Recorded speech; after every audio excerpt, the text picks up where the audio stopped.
Well, welcome back, everybody. Hope everyone's doing okay. A little bit of technical problem. If you can't hear me, let me know. I was having some microphone challenges earlier, but hope everyone, like I said, is doing okay. Couple of quick announcements, and we jump into the chapter 3. A reminder: next Tuesday, you have the first online exam, which will cover chapters 1 through 3. Second thing, images. A lot for some reason, and we're trying to figure out why that's the case. Uh, Canvas allows for some of you to see an image, like if I have a question with an image, and for others not. And sometimes even within the same session, you might see one image in one question and not see it in another. I don't know what's going on. We're trying to figure it out. But I can tell you this, if there is a question and there's no image, by all means, let me know, send me an email. I will give you credit for that particular question, okay? It is suggested that Chrome is supposedly the best browser to use Canvas. I have used Edge and I've had used some other ones, but per tech support, Chrome is the best browser to use Canvas. Okay. See, so if you're using another browser, try Chrome, see if that helps. Okay. Second question. Yeah. So when you do send me an email, please tell me the assignment and tell me the question number. When we first started the first week, obviously, it was basically on the same level. But now everybody's spread out. I've got some people that jumped ahead, which is good. Like I stated, all the assignments except the exams are open. You're more than welcome to jump ahead and knock them out. So do let me know what assignment. Now, whether it's homework or whether it's something else, an exam, Canvas treats everything as a quiz. So please tell me it's homework or whatever it is, okay, or lab. Because as per Canvas just sees it as both of them as a quiz for some reason. All right, so much for that. Sig Figs, I just submitted an announcement. So go in there, you can take a look at it. They will give you more information concerning Sig Figs. Okay. There's a video in there, someone else, not me, that discusses Sig Figs. Listen to it, about 7 minutes. I'll help you out if you're having challenges with that. At the end of this session, we should be done with chapter 3. If you have any questions concerning any of the chapters 1 through 3, go ahead, bring them forward, no problem. We can knock them out. We don't have to jump right into 4, but if there's no questions, we will continue with 4. But I do want at the end demonstrate or give some examples of how to input scientific notation into the calculator. Obviously, I'll be using the Windows calculator, but it still pertains to your calculator, be it having the EE button or the EE button or EXP button or the X10 to X power button. It would still function the same way. Now, the exams will have, if you don't have a scientific notation calculator, there will be an exam. Excuse me, there will be, you'll have access to a calculator, scientific calculator during the exam. Okay, that'll help you out. All right. See, what else do I have?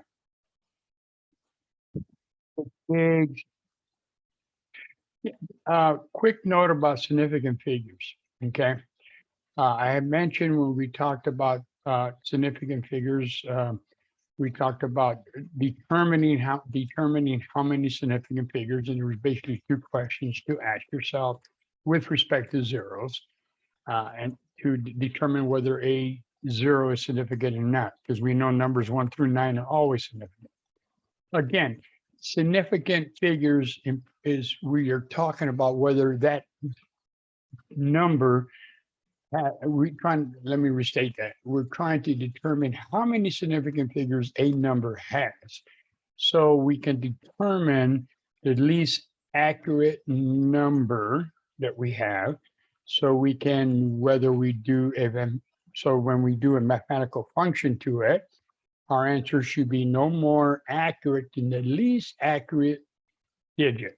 Now, having said that, as they say, when you look at sig figs, first look at the mathematical function that you're doing. Now, adding, subtracting, what we do there, we concentrate and focus on decimal numbers, not sig figs. Excuse me, decimal places. Okay. So the number with the least decimal places will determine how many decimal places your final answer would have. So a whole number like 100 has no decimal places. So you're taking 100 plus 1.5, obviously your answer would be 101.5, right? But 100 has no decimal places, so your answer should have no decimal places. Let me do that again and let me share the whiteboard with you. Okay, and so we have a problem where we're going to add, or this pertains to even if you're going to subtract, we're going to take 100 plus 1.1, okay? Or we can subtract it, either way. But we'll add it here. So obviously, as you know, we get 101.1. Now, since we are adding and subtracting here, we don't focus on sig figs. We focus on DP, decimal places, okay? Decimal places. So we notice there that 100 has 0 decimal places. Therefore, our answer should have 0 decimal places, okay? 1.1 has 1 decimal place, okay? So you can see that 100 is the least accurate digit that we have. The 1.1 is a lot more accurate because it goes to the 10th place, okay? So therefore, our answer should contain no 0 decimal places. That means that we're going to truncate anything after the last number before the decimal point. And then we look at the neighbor like we normally would in rounding up. 1 is less than 5. So that means that 1 stays at 1. So our answer would be 101. Notice 101 has 0 decimal places, okay? Now, if we were to take this same number and say 100.0, 1.1, and we add that, okay, then our answer would be 101.1. Why is that? Because in both cases, 100.0 and 1.1, in both cases, they have a 1 decimal point place. So therefore, our answer should have at least 1 decimal place, okay? A lot more accurate than 100 without the decimal place. Okay, so that is for adding and subtracting. We're not concerned about sig figs because look, if we look at the sig figs, and I stated that yesterday or Tuesday, 100 has 1 sig fig, right? Everybody agree with that, right? 101 has 2 sig figs, but our answer here has 3 sig figs. Okay, so when it comes to adding or subtracting, significant figures are not of concern. Decimal places.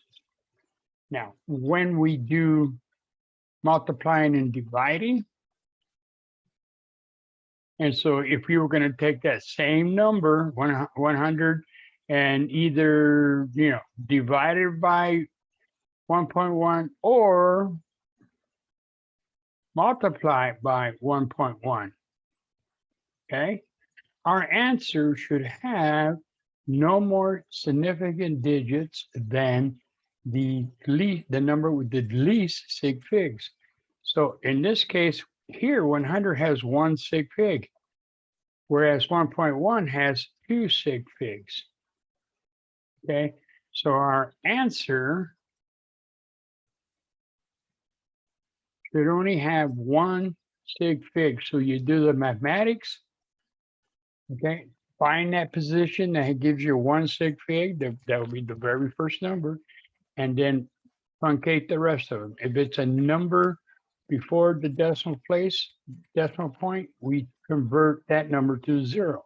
If it's a number after the decimal point, we drop it. We don't have to worry about it, okay? Because dropping any number after decimal point does not change the magnitude. Dropping a number before the decimal point will change the magnitude of where you're at, value-wise, okay? So don't mix up the two with respect to sig figs. Sig figs, that is a factor for multiplying and dividing. Decimal places for adding and subtracting. Don't mix and match the two, okay? All right. Okay, so yeah, occasionally what happens, a question, and I've been trying to get in there and change these questions. Like it's a add and subtract or multiplication or adding subtraction. I was reading the question. I'll be right. Let me answer that in a second, Haley. I lost my choo-choo train. What was I? It'll come to me. Question, could you answer have less than the number of sig figs you're supposed to have? No, you want to have, because in science, we want to be as accurate as we need to be, or as we can, based on the digits that we have, okay? And whatever mathematical function we're doing, your decimal places or sig figs. So your sig figs should represent the accuracy of your measurement. Okay, because if you give less sig figs, then you're not as accurate as you could be. So you're just as wrong not giving enough sig figs as you are as giving too many sig figs. Okay, that makes sense, because it's about as accurate as we can get. All right. Lost my choo-choo train on that one. Okay, it'll come back to me. So that's a sig figs. And I do have an announcement in your announcement section that concerns the sig figs. They sent you an email, has the same information, which goes basically over what I just talked about. Okay. Oh yeah, I remember now what the question was.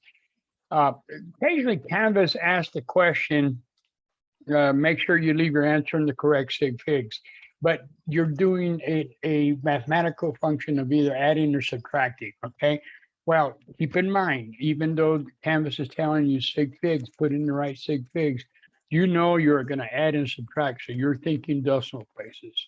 So in that sense, your final answer would be in the correct number of accuracy, okay? Sig figs. I'm trying to find those questions that were made by another instructor. I'm trying to change the wording when you are doing adding and subtracting.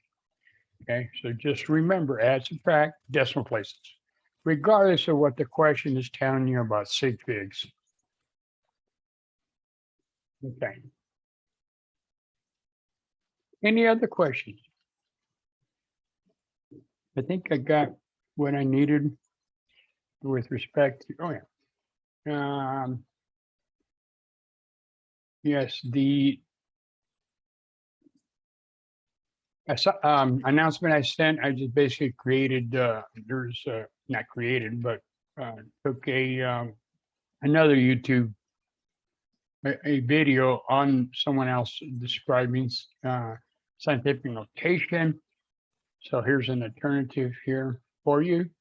And a couple of images concerning what is scientific notation. Now, again, scientific notation is nothing more than a means to write in shorthand version a very large number or a very small number. Okay, that's it. Plus, also, if you listen to the video, you'll see if you try to input. I think he uses the gentleman uses the example of the weight of the earth, and if you try to input that value into your calculator, it's a everyday calculator just won't be able to handle that type of information if I individually put that number with all the zeros in there. Okay, but it will go put in scientific notation. Okay, so there you go. That's the announcement. And let's go back to our chapter. And we ended up on in chapter 15. So you can see we're very short as far as numbers to go as far as completing this chapter. It's very short. And after this, what I'll do is I'll make up some more numbers and I'll share with you the calculator and how to input that number. Okay. All right. So we had just finished talking about calculation of volume, which I hope you know how to do, right? You've done it someplace somewhere in your educational career. You either calculate an area, which is length times width, or you calculate the volume, which is length width times height. 3 dimensions on X, Y, and Z dimension. And keeping track of your units because you're multiplying, in this case, centimeter times centimeter times centimeter. You're multiplying this number to figure out the volume. We come up with 4,200 cubic centimeters. Okay. The answer is 4,200 with 2 sig figs because all the 3 digits that you multiply have 2 significant figures. So you want to be no more accurate than 2 sig figs. All right, so that's the volume. Now, with respect to density, way back when I did introduce this concept of density, it's not a concept, it's physical property. All matter has density because all matter has mass and occupies volume. Okay, and so that ratio is a physical property of matter called density. Now, in general, the major units that are utilized are grams per, the most common units, I should state, not the major units, is grams per milliliter. However, you could see them written as grams per cubic centimeter or grams per cc. You could see kilograms per kiloliters, okay? But the most common units are grams per milliliter. Now, water, I can tell you here, water has a density, that's our reference point. Water has a density of 1 gram per milliliter. Think about that ratio, gram per milliliter. That in 1 milliliter, if I were to weigh 1 milliliter, it would weigh 1 gram. And vice versa, if I were to weigh out 1 gram of water, it has a volume of 1 milliliter or 1 cc. Okay. Therefore, 1,000 grams of water will have a volume of 1,000 milliliters or 1 liter. So that's what that is. And also the other aspect about this is this density is another ratio that we can either write with mass in the numerator or mass in the denominator. We can invert it because we can use it to convert, use it in our calculations if you want to determine volume or mass of a chemical given its density, okay? And we'll have some examples on that. All right, so which state of the matter is the most dense? Obviously, solid. Right? And the least dense, of course, we see that gases are. Now, examples of density here, we give you water, give you 1 gram per cubic centimeter or milliliter. That's our reference point. What that means is this. If something has a density greater than 1, and it's not soluble in water, if you place it in water, it will drop like a rock, okay? For example, gold, most metals have very high density. And they, like gold has a density of 18.9 grams per cubic centimeter or 1 milliliter. So gold will drop like a rock if we were to put it into water. Okay. Now,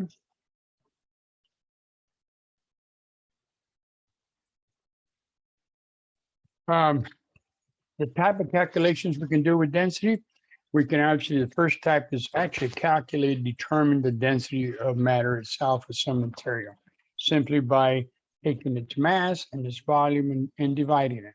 Okay, that will give us the density.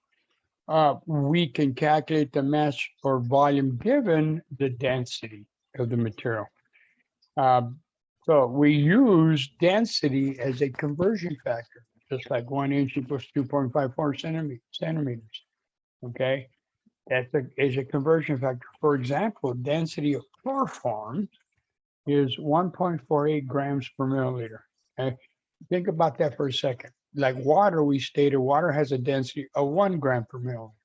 So in both cases, let's say water, if we were to measure 1 milliliter, it has a mass of 1 gram. Whereas chloroform, if we were to measure on volume 1 milliliter, it would have a mass, it would weigh 1.48 grams. See, much heavier than water. Now, chloroform and water don't mix, they're two liquids. And what would happen is the chloroform will actually drop to the bottom and water will be on top. Right. Chloroform is an old chemical that used to be used back in the day when you underwent operations that knock you out there. Put some of that in the mask and a few drops and you're out like a light. Okay, chloroform. So we're going to do some calculations here in a bit. But the density, like I stated, is a ratio. And that ratio can be written like shown here with grams in the numerator or grams in the denominator. Okay, now I realize you might be tempted to take, when you invert it, you want to invert the 1.48. Don't do that. Just put that whole number in there. Okay, this is true for any ratio that we're going to work with, because sometimes when one does that, it can throw you off. Okay, so you just better off just leave the number alone and just don't invert it. All right. So the question is, what is a density? Chloroform it's a liquid. I'm not familiar with Caitlin, I'm not familiar with saving fluorine. Oh, using operating, those are the gases you use? No, I'm not familiar with that. But I can tell you when I was a kid, like 100 years ago, I had my tonsils removed to put a mask on me, and then they had a few drops of chloroform, which is a hydrocarbon, and I was out like a light. I just remember seeing a little spiral in my head, and then I was knocked out next day. I woke up with a sore throat. My tonsils were out. Yeah, but they don't use that. To my knowledge, they don't use that anymore. I don't know what, you're more of an expert than that to me as far as what's being used out there now to knock people out. But thank God there's stuff out there to knock people out. All right, so we have a problem here where we says, what is the density of a necklace, not my necklace, but a necklace, if it weighs 484 grams, 0.56 grams and has a volume of 25.64 milliliters? Well, density by definition is mass over volume. And so we can simply just put the numbers in. We got 484.56 divided by 25.64. Okay, keep track of your sig figs. The numerator has, how many sig figs does the numerator have?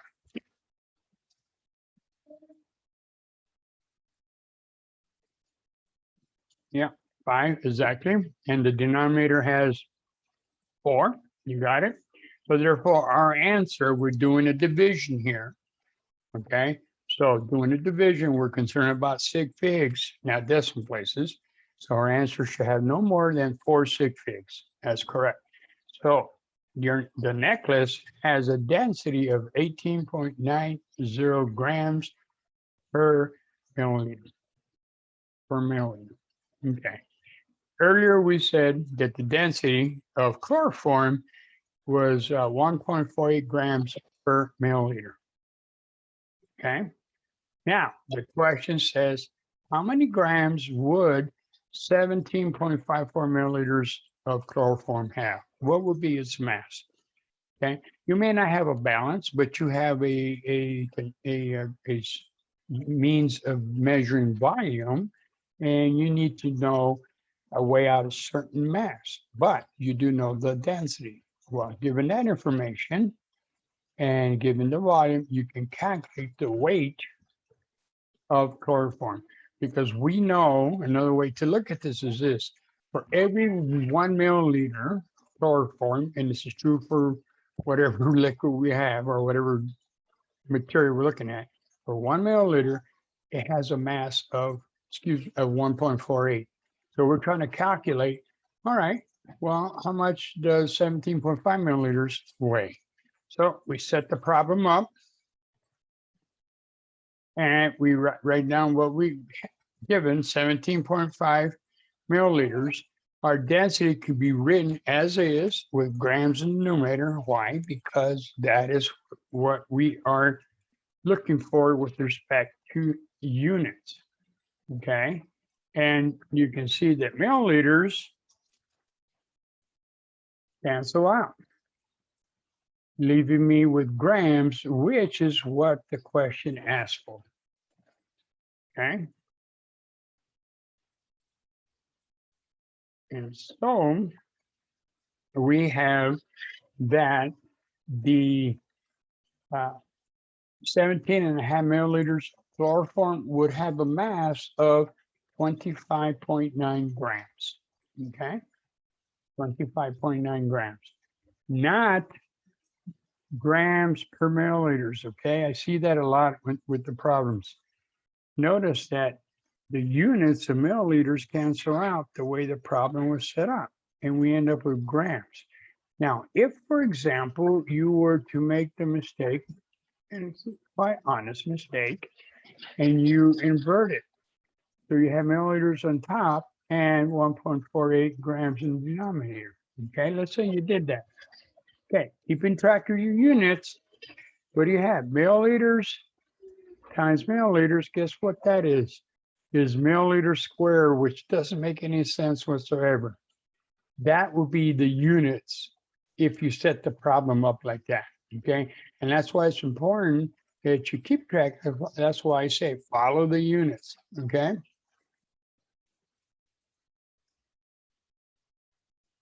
By reading the two types of density problems, how would I know which I can divide right away to? Well, you would place the, I'll do another one here in a second, but you would know, given the density and given what you're looking for units, let me clear this up. You can see that. Because the question says mass, okay? All right, so that means that the density has to be written with grams in the numerator, okay? Because you are looking for mass. If you did the other way around, like I did earlier, with grams in the denominator, that's not the units you're going to get. That's not the units you're looking for. All right. Does that make sense to everyone? So whatever unit you are striving for in that conversion factor, it will be in the numerator. And this numerator, and this is true for any of the conversion factors that we do in this particular chapter. And this is also true when we start doing chemical reactions. You're going to see that the units I want in this ratio is going to be always a numerator. Look at that example that I did, that extreme example of that crazy conversion factor of DH students in, what was it, bananas. Okay.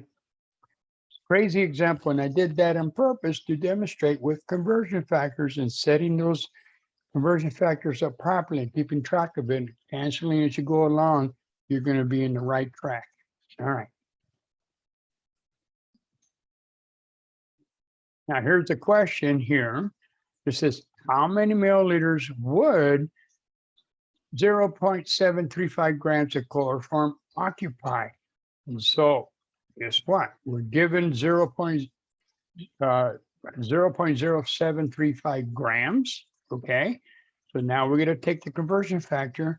Since we are looking for volume, because it says how many milliliters, therefore the density has volume on top. Okay, just like the one we did the first example. So volume is on top because that is what we're striving for with respect to the units. And the way we set this up, you can see how grams cancel out, just like up on top, the first example, milliliters canceled out. And so now by checking my units, all now I got to do is just do the math. And that's, again, like I stated, is on you because you control the calculator. All right. And again, we're looking at 3 sig figs all the way around. Density is a measurement, it's not exact. So density could play a factor in determining sig figs. Okay, so density here has 3 sig figs. The problem 735, 3 sig figs, 0.0735, 3 sig figs. So our answer should be in 3 sig figs. All right. So if I were to weigh out 0.735 grams, which is a small amount, right? We would have 0.0495 milliliters. That would be its volume. Okay. This is analogous. Another way to look at this, you might say, wait a minute, I'm still having trouble. Okay. All right. Well, let's do it this way. You are traveling at 50 miles per hour. Okay. Guess what? It's a ratio. Isn't that a ratio? Just like this guy is. All right.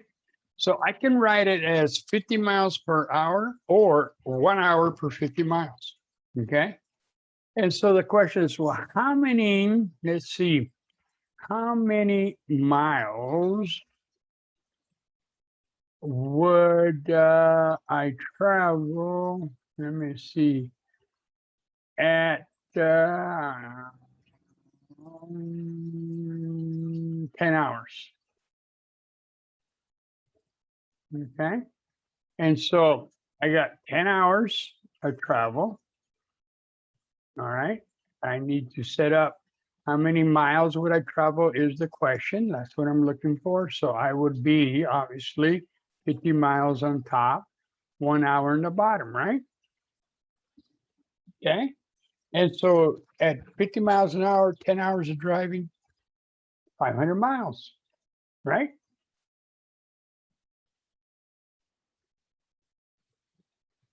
Okay. So that would be that example there. Now, how about down the second example? Let's say, okay, going 50 miles an hour. How many miles would I travel? Oh, okay. Now let me try it this way. How many hours at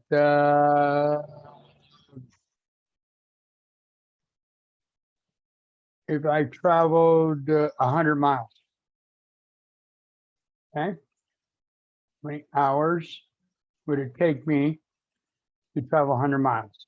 Okay, so I write down 100 miles, my conversion factor, right? I want hours on top, 50 miles down here in the bottom. Okay, so wouldn't that be 2 hours? Okay, so you see, if I throw in 50 miles an hour, we grasp that. But no problem, because we do that every day. But then what happens occasionally, you throw in another ratio and it kind of throws one for the loop. But the mathematics is the same, okay? Whether I'm using 50 miles an hour or 1.48 grams per milliliter. And it's a matter of just setting it up using this dimensional analysis and keeping track of your units, okay? All right. Oh, let me clear my mess here. All right. So much for density, but it's not much more to say about density. It's a ratio of, okay, of grams per milliliter. And we can use density to convert either we're going to do direct calculation of density, okay, given the mass, given the volume it occupies, or given the volume it displaces. Remember we talked about that earlier, okay? Then once we know density, we can either calculate the volume or calculate the mass, like the examples we did here. So temperature. This I think this one here is pretty self-explanatory. We're giving you the tip of the tip of the tip of the iceberg when it comes to temperature and energy, but it's pretty self-explanatory when it says that hot molecules obviously move very fast. They do. All right. And it's simply because they have a lot of energy. They picked up energy from wherever. We could have fired it up with fire, with something, heat, fire, electricity, or it could absorb energy from light, any type of source of energy. So it's high energy. Okay. And cold molecules tend to move slower because they have slower energy. And so that's why hot molecules are like vapors, gas vapors, the gas phase, they're moving they have a lot of energy. Okay. But once you remove that energy away from them, they start to slow down and come together. And now the molecules themselves start to attract each other by these forces and eventually go from a gas phase down to a liquid phase, okay, by removing energy.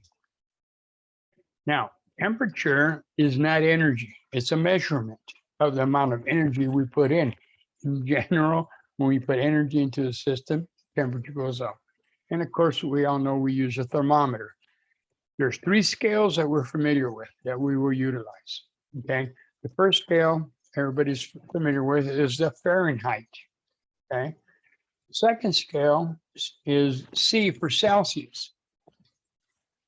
Very few countries use the Fahrenheit. I think we're one of few, but most everyone else uses Celsius. All right, so you can see, for example, I like Celsius because it's straightforward as far as the temperature. For example, water boils 100 degrees Celsius and it freezes at 0. So 0 to 100 as the scale. Fahrenheit, water boils at 212 and then it freezes at 32. Now, the two things about the scales of Fahrenheit and Celsius is in either direction, they can go to infinity, okay? Infinity with respect to the value. Now we have a third scale, okay? That third scale is called Kelvin from a British scientist. Now, Kelvin, to get Kelvin, we simply take your temperature in Celsius and add 273 to it. Okay. Now, Kelvin does not go to infinity with respect to value. Kelvin stops at 0 Kelvin. Okay, so in these directions, both of these, they go to infinity, both directions. Okay, except Kelvin. Kelvin goes to 0. That is absolute 0. That is where matter supposedly completely stops movement. So we haven't reached that stage yet. And we come pretty close, but that's it. Okay. So in order to get to Kelvin, you got to go through Celsius. Okay. So we add 273 to Celsius to get to Kelvin. All right. Here it is. So those are our three scales.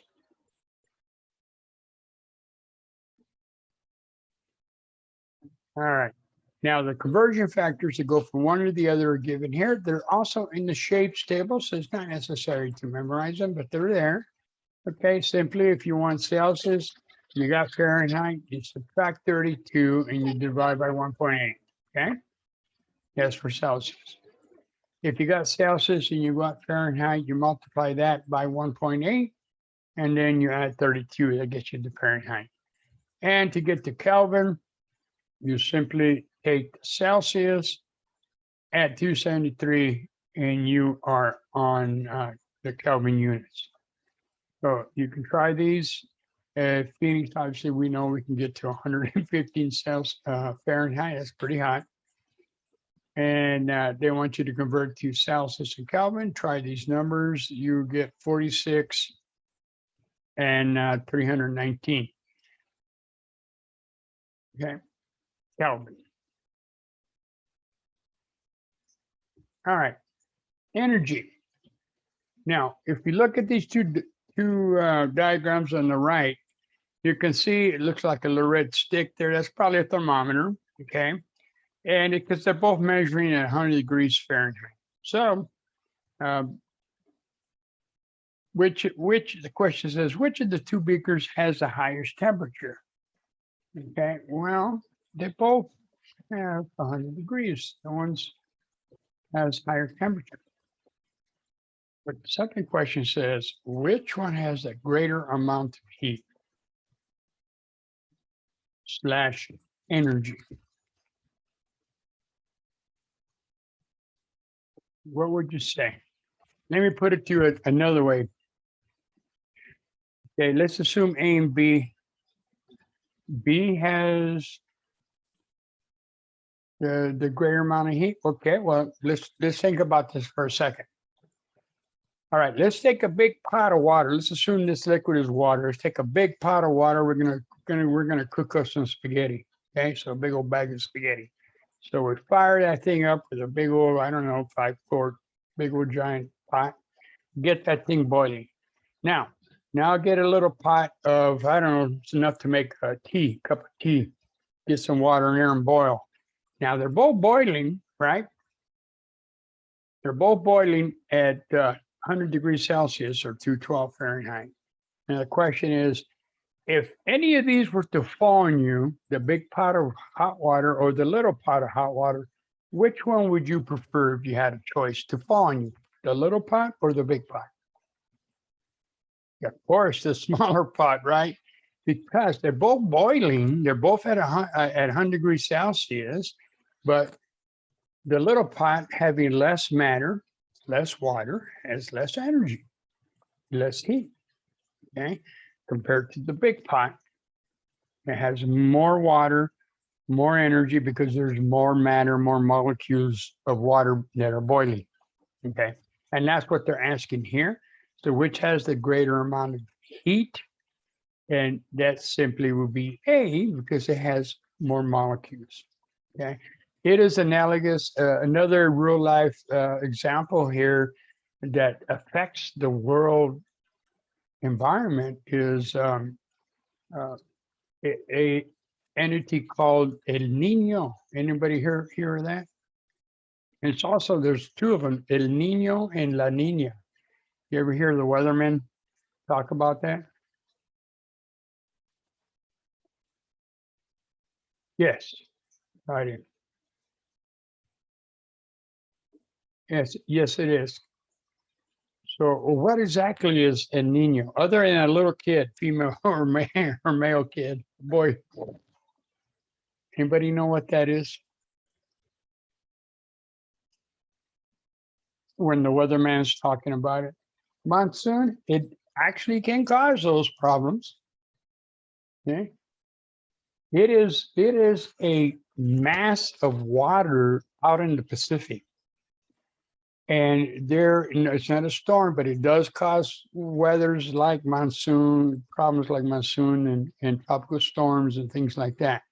But the actual El Nino and La Nina, they're both of them are a big mass of water. It's just at the size. El Nino tends to be a bigger chunk of water on the Pacific, and La Nina is a little smaller chunk of water out in the Pacific. And that chunk of water has a temperature differential, not very much, only a few degrees than the rest of the ocean, but that is enough to affect the environment around the weather around the world, because so much volume, so many that temperature increase and that large quantity of water has a lot of energy that affects the weather. So that's what we're talking about with respect to energy here. All right, heat transfer. Key thing to know about this is nature. Nature, no matter what it's doing, always goes from a high state to a low state, okay?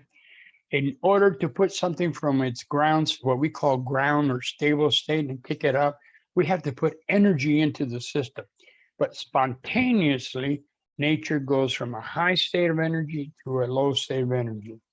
Unless we are putting energy into the system, we kick it up. And so heat transfers from a high temperature to a low temperature, okay? It's not that cold transfers. We're talking about energy here. There's a transfer of heat. Heat transfers from hot to cold. And so let's take a cookie taken out straight out of the oven. Okay. What do you think is losing heat? Okay. That would be, you take a cookie and it comes out of the oven, it's going to lose heat. And what gains the heat is your hand, because that energy has transferred from the cookie to your hand. And if it's too hot, it's gonna hurt you. Exactly. You probably see this every day. Okay, you're in the morning, especially in the cold days. You're in the morning taking your hot shower. Okay. All right. So think about this for a second. Your hot shower, you got the thing turned up. You finish taking your hot shower. You jump out of the tub or shower. You get cold, right? Okay. And why is that? Anybody know why you get cold when you jump out or you come out of the hot water, the shower, the hot shower? Yes, the heat is losing body. Why? Because you being in a higher energy level is releasing heat to the environment outside the shower, which is at a lower temperature, goes from high to low. So what do? It gets too cold. Your temperature drops, you get too cold, you jump back into the shower, right? And what happens? You warm up. Why do you warm up? Because now your temperature is lower than the shower. And so there's whatever residue of heat in the shower now is transferred back to you and you warm up. It's a function of heat moving from low to high. Okay. Low to high. That's Mother Nature. So if you take a piece of metal, place it in the freezer, the metal is then put in a bucket of hot water. Does the temperature of the metal increase, decrease, or stay the same? What do you think?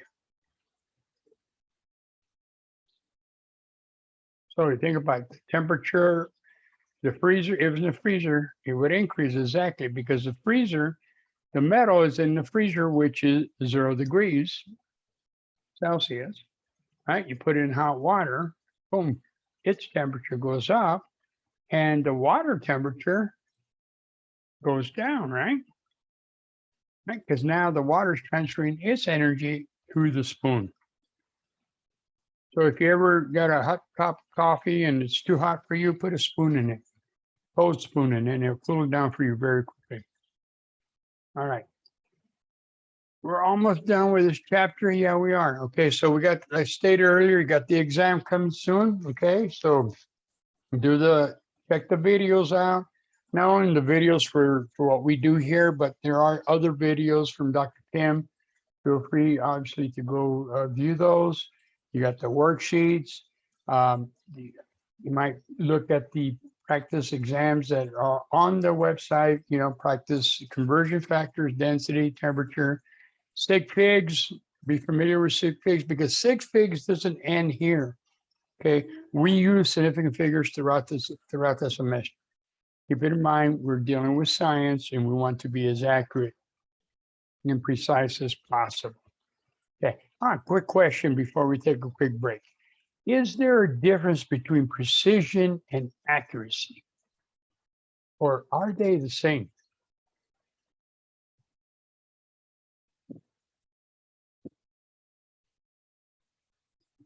Precision and accuracy.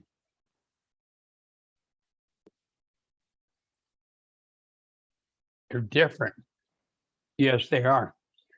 They're different. And let me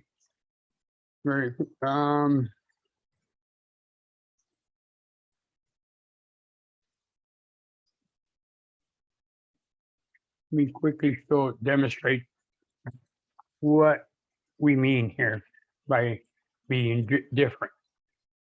And the best analogy I can think of, if anybody is, you're shooting targets or you're shooting darts, right? Okay, darts would be a good example. And you have a target that you are striving to hit the center of the target. Okay.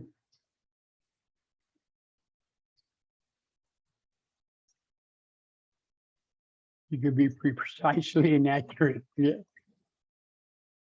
Yeah.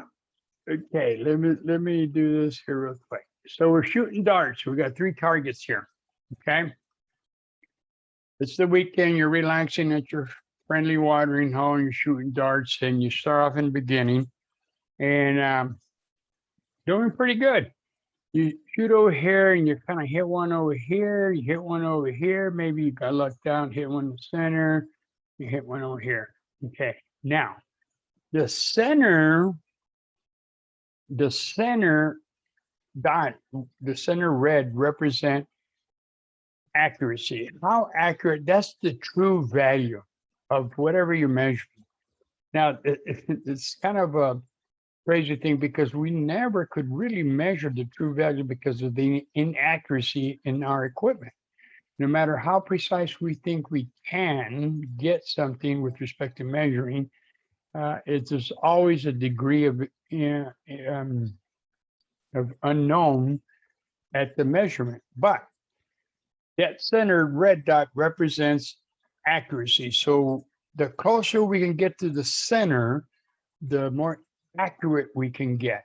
And so we start in the beginning of the evening and we're shooting darts, and we can see here, not bad. We're pretty good here because we're getting close to the accurate value. Okay. And all of them are, our shots are all packed in together pretty close. That's precision.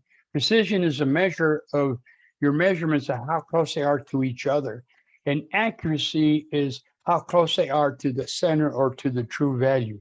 And so here, accuracy, I'm going to just do the up arrow, say accuracy is good and precision is good because they're all packed in together pretty good.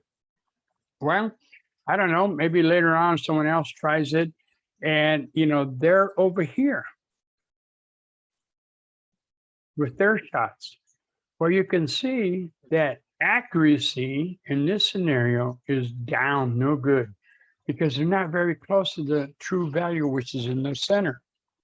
But they are packed in pretty good as far as the shots that he did, and their precision is fairly good, very good. In fact, they're all packed in close to each other. So in that scenario, accuracy is terrible.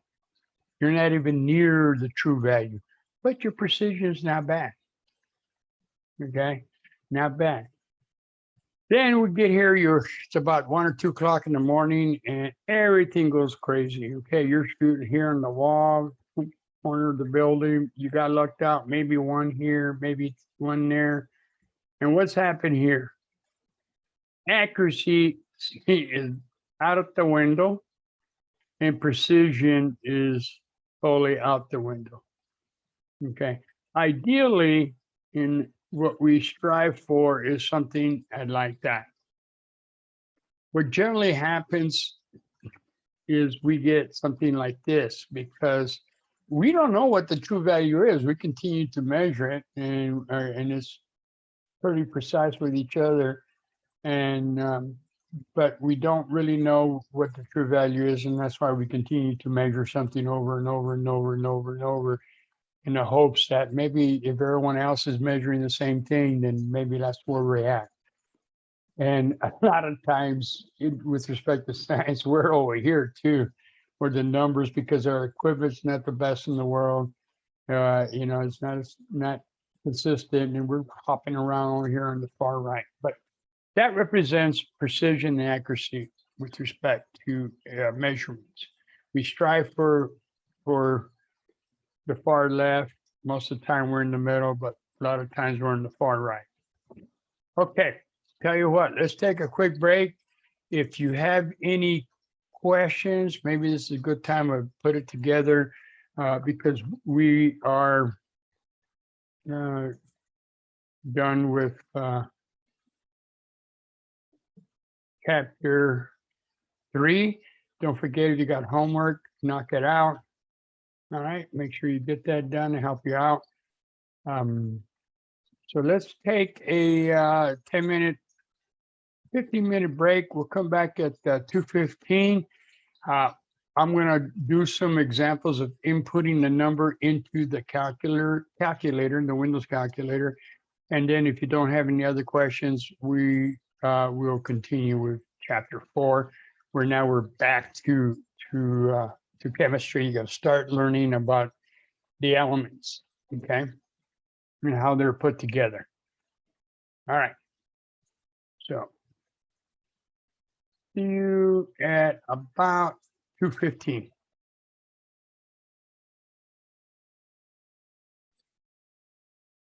Okay, welcome back. What I want to do is just do one more example of inputting a scientific notation number into the calculator. I had a few questions on that, and I'll do another example, and then I'll open it up if you have any questions. If you don't, then I'm going to jump into chapter 4. Okay, well, let me share. Well, first, let's do this.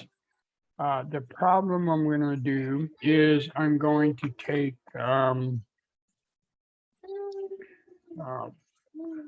4 points. Oh, let me clear this out wrong.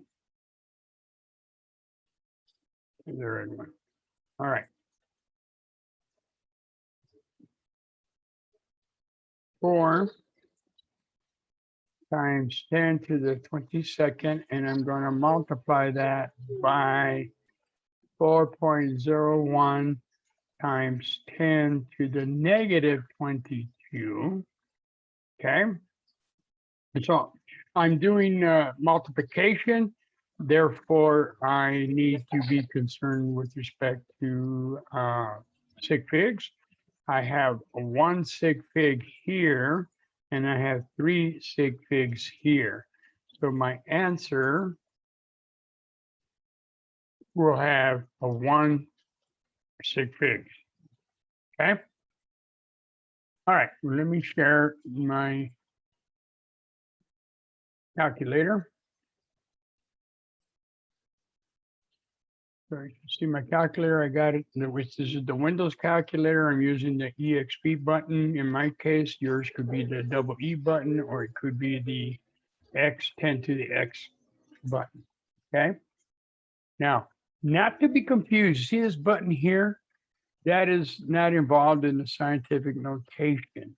Okay. That's 10 to whatever power you want to do a number with. But that's not scientific notation. It is the EXP.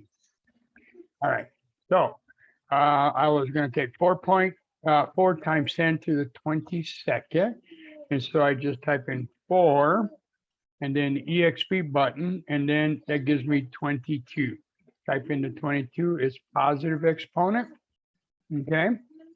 And so that's 22 decimal places, after that. So if I were to do that longhand, that's what that number is. Humongous, right? Okay. Put it back in scientific notation.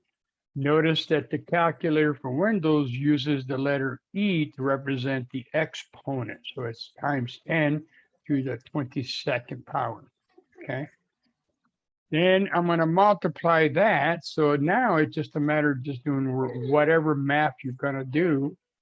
And so it's times 4.01. So I type in the exponent like I normally would.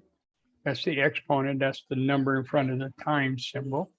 And then exponent for scientific notation. And that is to the 22nd. Now look for your toggle switch with negative to positive here on Windows calculators, this little button. So that makes the exponent negative. So it's 4.02 times 10 to the negative 22. I've input it. Now I hit the equal sign and I get this number in scientific notation, 1.604 times 10 to the first power. Let's put it in longhand. And there it is. Okay, so it's 16.04. Let me go back to the whiteboard. Okay.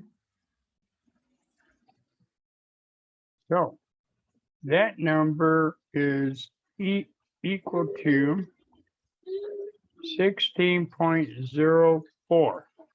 Now, given that I had one sig fig, my answer should only have one sig fig. So starting from the far left, identify the one sig fig position, which is that number right there.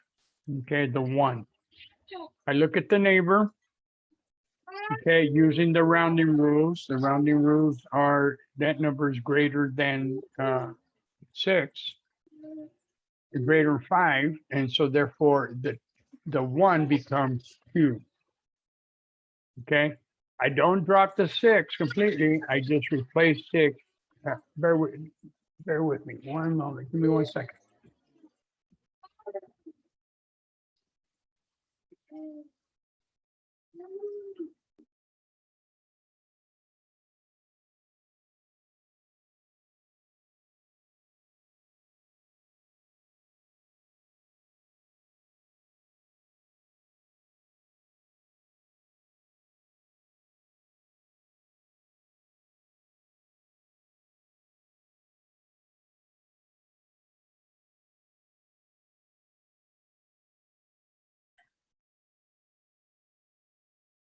Okay, and so I need, remember, these numbers here, after the decimal point, I can drop.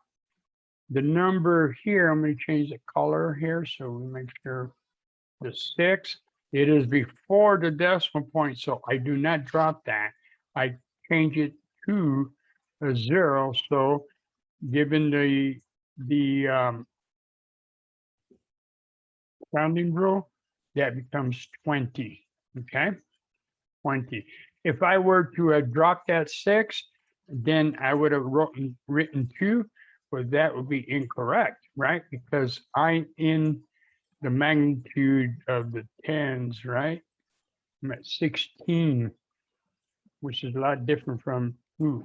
All right, so my answer would be 20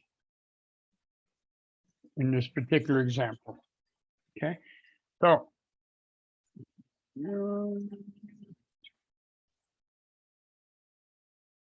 any questions? Is there another example of scientific notation you want me to attempt?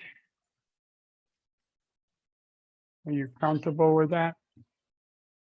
If you're still having trouble with that, please, by all means,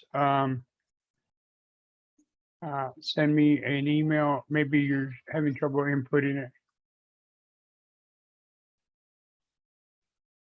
On your calculator, tell me the answer was 16. Okay, but yes, if you got 16, keep in mind, I don't know,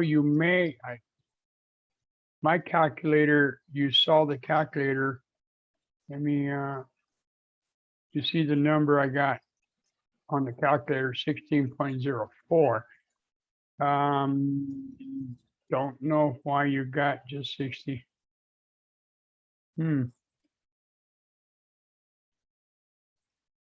Okay, the calculator, yeah, that is weird.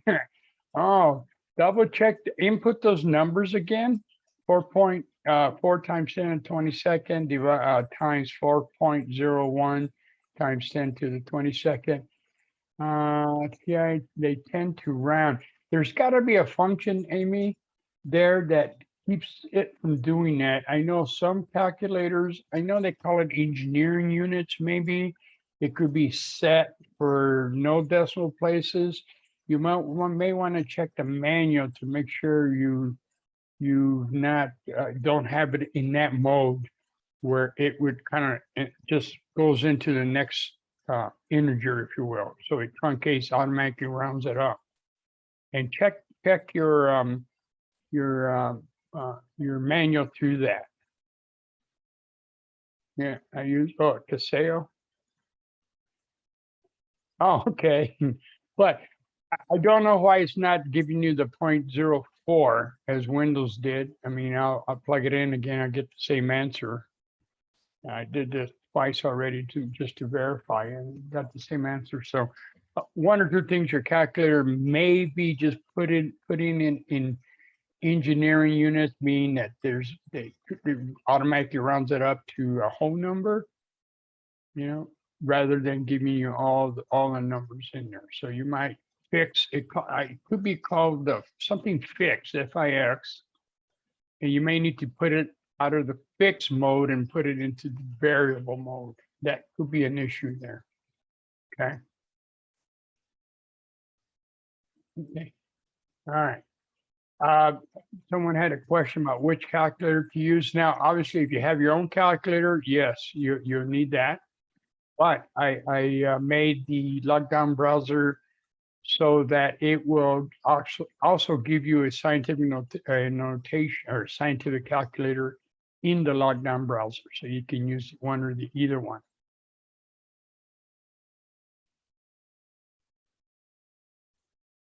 Yeah. It shows, Victoria, you're saying it shows a large number. Notice I'm sharing the scientific note, the calculator from Windows. There's a FE where it stands for floating, and I believe E stands for scientific notation. Okay, so I can toggle back and forth. What it could be doing is after you do a calculation,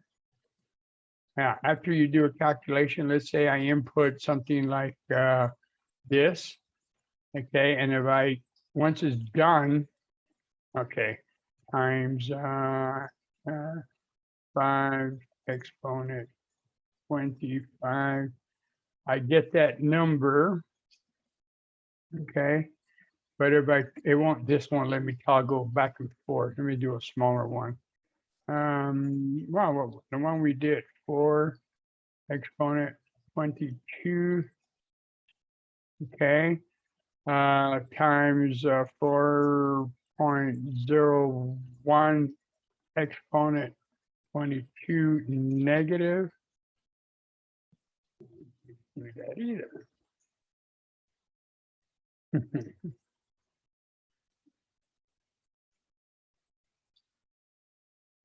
Okay.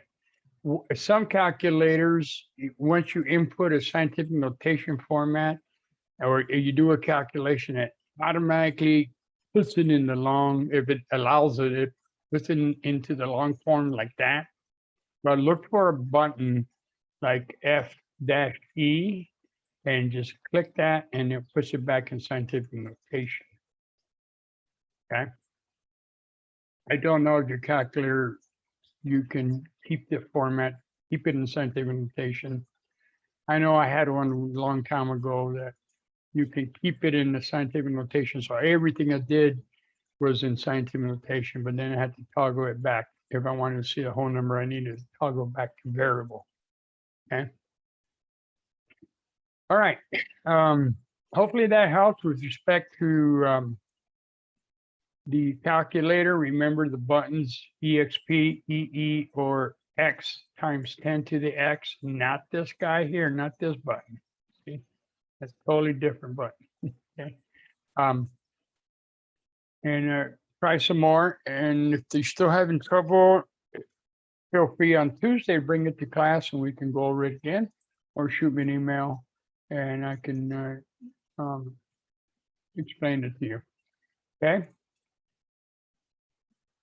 Yeah. Oh, yeah. Okay. The toggle part. Yeah. The other thing too, make sure you can find in your calculator the toggle for plus or minus. Okay. Like this here. You can toggle back and forth. Sometimes some calculators have a button with parentheses, just negative in the parentheses. That is the toggle. Again, check your manual, find out, because you may need to input a negative value or a negative exponent. You never know. All right, any questions?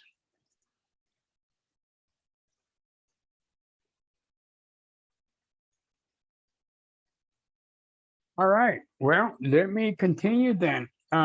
Think about some questions this weekend if you have them for the exam, chapters 1 through 3, and then on Tuesday, feel free to bring them to class in the beginning. We can go over it. The exam will be open from, I believe, 7 to 11. And so it gives you a little time to plan plan yourself accordingly. Okay, make sure you give yourself plenty of time. It will cut you off, right? Give yourself a good hour and a half. I believe there's 75 minutes. You go in there and verify. It tells you in the notes there the exam. I believe it's 75-minute time limit. Most people average about an hour. So give yourself at least an hour. So please don't go there, at 10:58 or 10:30.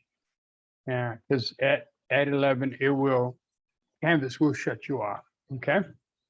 Again, if you do not see an image on it, an image during your exam, if you can take a screen, just tell me which one it is. I'll find out. Don't take a screenshot, because then what happens, it logs it as, it may not allow you to do a screenshot. So just tell me what number it is. I can go in there and look. All right.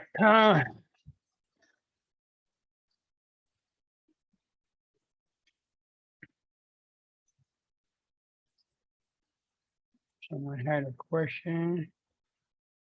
I believe it opens at 7. If it's not 7, then there's an error, because it should be open. Let me here while we speak. I can check real quick.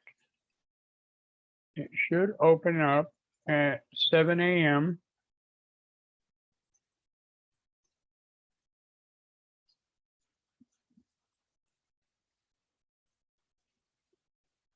Give me a second. I'm looking. Yeah, it opens at 7 a.m. on Tuesday, and it closes at 11 p.m. Okay. So you got all that time to plan accordingly.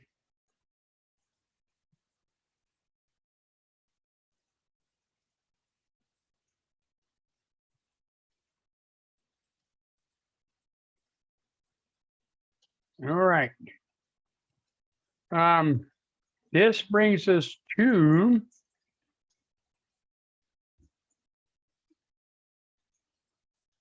chapter 4. Now here we're going to start talking about the atoms. Specifically, we're going to talk about the elements and get into the elements in the periodic table, and learn about the elements, because when we think about it, chemistry is and I know it sounds crazy, but it really is a language of sorts. Why? Because the elements represent the letters of the alphabet. And then depending on the type of elements, because we talked about the elements that are metals and non-metals, depending on the types of element we're dealing with, they're either going to lose electrons or gain electrons that gives them a charge, and they will come together to form a certain type of compounds. So we got the elements coming together to form compounds. Okay, and we're going to get into that, how they come together, and what ratio they come together, because there's a specific ratio of certain elements coming together. And then the compounds then themselves would then be reacting with other compounds to form reactions. Okay, and these reactions will form new products, new compounds. And then at that point, once we learn that, we're going to learn the names of these compounds, and name the type of reaction it undergoes, and then be able to do calculations to determine the amount of product, for example, that we get for a particular reaction. Okay, and so this is the beginnings of it, and we start off with the atoms.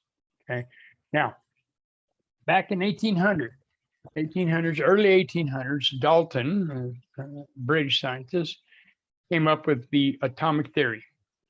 Now, he proposed that an element was made up of tiny, indestructible particles called atoms. That was his proposal. But it's not quite true, okay? Because he thought, hey, here's the atoms and they're indestructible. Well, it turns out that the atoms themselves are made up of subatomic particles. They're made up of particles that make, a certain amount of these subparticles make up the atoms. And then we're going to learn, but we're going to talk about them in this class. But even those some subatomic particles are made up of even smaller particles. So not quite indestructible. Now, the concept of the atoms is not new. The Greeks had that principle way back when. However, when they talked about elements, there was only, four of them: earth, wind, fire, and water. Those are the four main elements. But anyway, so that's 1800s.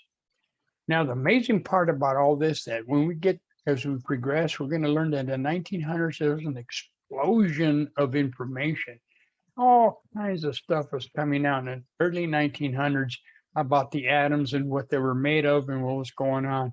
It was just an explosion. This is a time span that Einstein lived in, but he really wasn't involved a lot with this.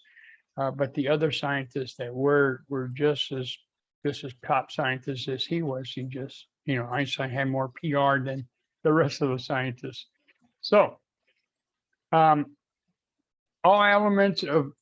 atoms of an element are identical and have the same properties. Well, that turned out not to be true either. Okay, because we know now, for example, carbon, depending on how structurally they're put together, the atoms that is, we could form diamonds, which is one of the hardest things on earth, or we can make a dry lubricant, which is a slimy material.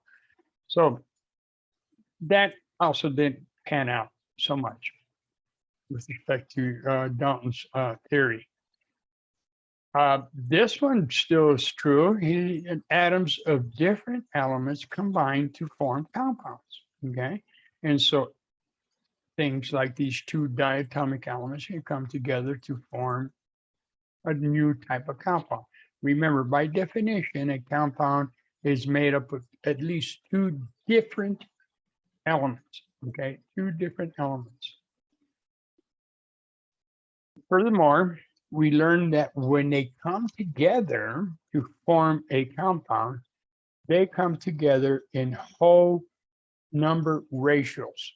And so, for example, the formula H2O, which we all know is water, tells us that there are two whole hydrogen atoms combined with one whole oxygen atom. Okay. Now, there isn't a quarter or half of an atom. It's one or all whole numbers. Now, the thing about that subscript, the H2O subscript 2, that is that ratio. We don't change that ratio once we put it together, and we're going to learn how to put them together with the correct ratio. But that ratio is etched in stone. Now, we will learn that the coefficient, which is the number in front of the formula, this is the formula for water, H2O, that is that ratio to the subscript that is etched in stone. We don't change. However, we can change the number, or what we call the coefficient, in front of the whole molecule all we want. We can make that 3, we can make that 4, 5, a billion, whatever we need, okay? But we can't do that to the subscript, because that is the ratio of the atoms coming together to form a particular compound.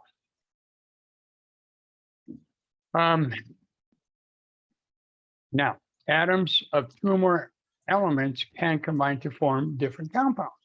For example, the formula CO, capital C, capital O, is something we're all heard about and familiar with. That is carbon monoxide. Okay, carbon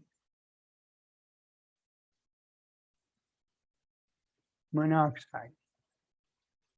Mono meaning one oxygen.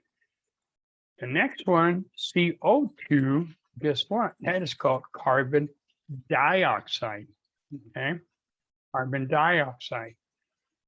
So the elements that come together, certain ratios to form a certain compound. The properties of carbon monoxide totally different than the properties, chemical properties, and the physical properties of carbon monoxide, which is denoted by this these kind of a three space film model. That's what these represent. These spheres, the round objects here. The gray represents in this case, could be the oxygen. Yeah, it has to be the oxygen. And the red represents the carbon. Okay.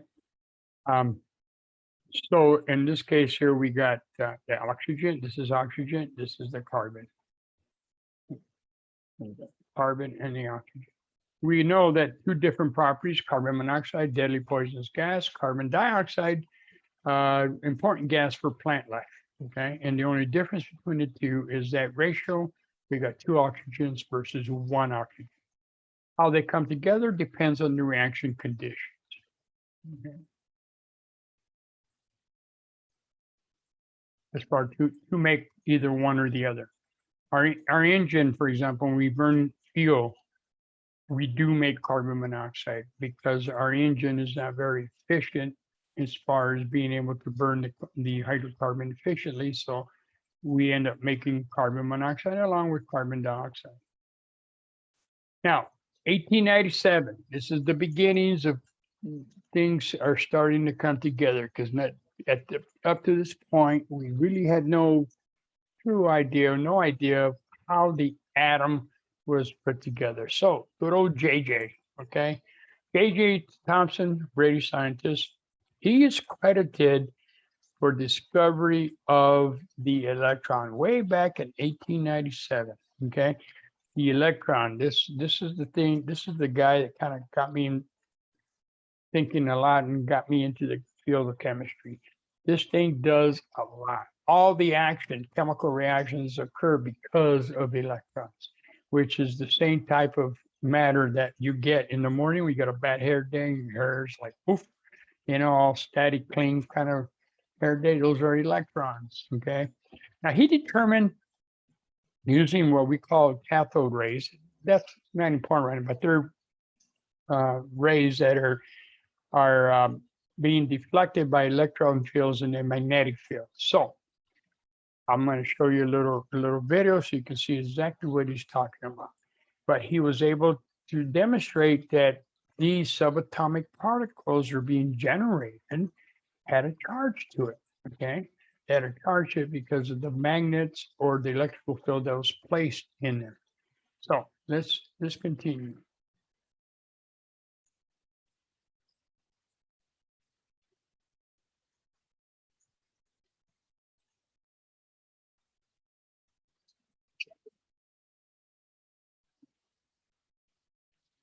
Okay, before I begin, can everybody hear that? Hopefully you may turn your volume down. Can anybody not hear that? Okay.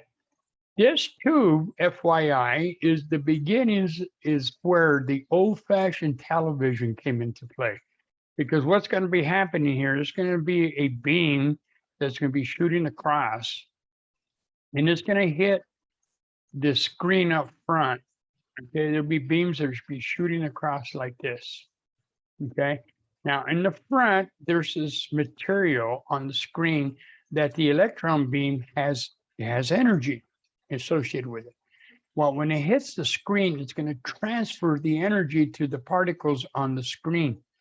The particles on the screen are going to absorb the energy. They get into what we call an excited state. Matter can easily go into an excited state. When you heat something up, it goes into an excited state. Well, the thing is that it doesn't hang up there very long. Nature doesn't like to stay in a very high excited state very long. So it hangs up there for a little bit, but then it drops back down to what we call I haven't seen your the ground state, the most stable state it normally belongs in. Well, conservation of energy. Any energy absorbed has to be it's the energy absorbed, you're going to give out the same amount of energy, either it's heat or light. And so that surface will then illuminate, okay? Because it transferred the energy of that beam onto the surface of the phosphorescent screen, and they see a little speck on the screen. This is the beginning of the old-fashioned television. I don't know if you ever seen one of these. Grandma used to have one, it still works, but in the back, they're heavy. And in the back of these long, kind of elongated TV screens are four giant magnets. That's why they're so heavy. But some scientists got the idea, hey, we can make television here. So you're watching the beginnings of the television set.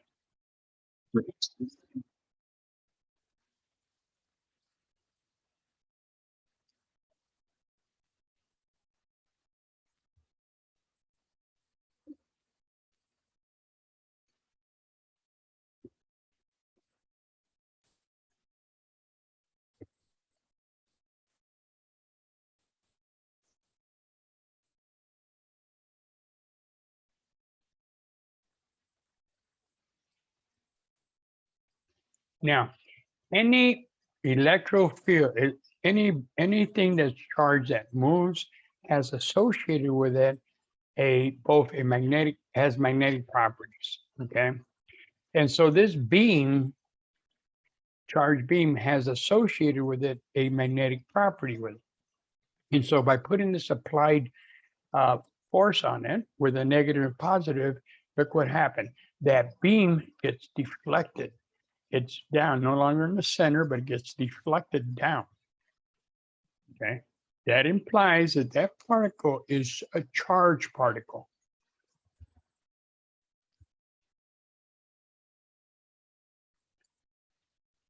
Notice the plate on top is negative, and so the beam gets pushed away. Again, that suggests that that beam is charged, but more so than that, it's charged negatively.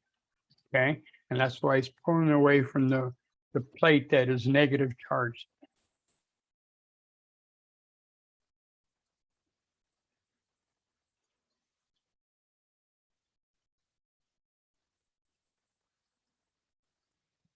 And again, being a charged particle, it has associated with it magnetic properties. Okay.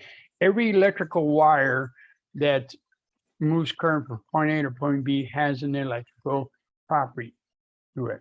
That is why we can make electric motors. And more importantly, we can make generators because we either play with a magnetic property or we play with electrical property to make either an electric motor or a generator. And so here we got a magnet with the cell and it's deflecting the beam. That's how the old TVs work. We have four big old giant magnets in the back that deflected that beam back and forth. It's more complicated than this, but eventually you're able to watch cartoons up front here. Okay. So,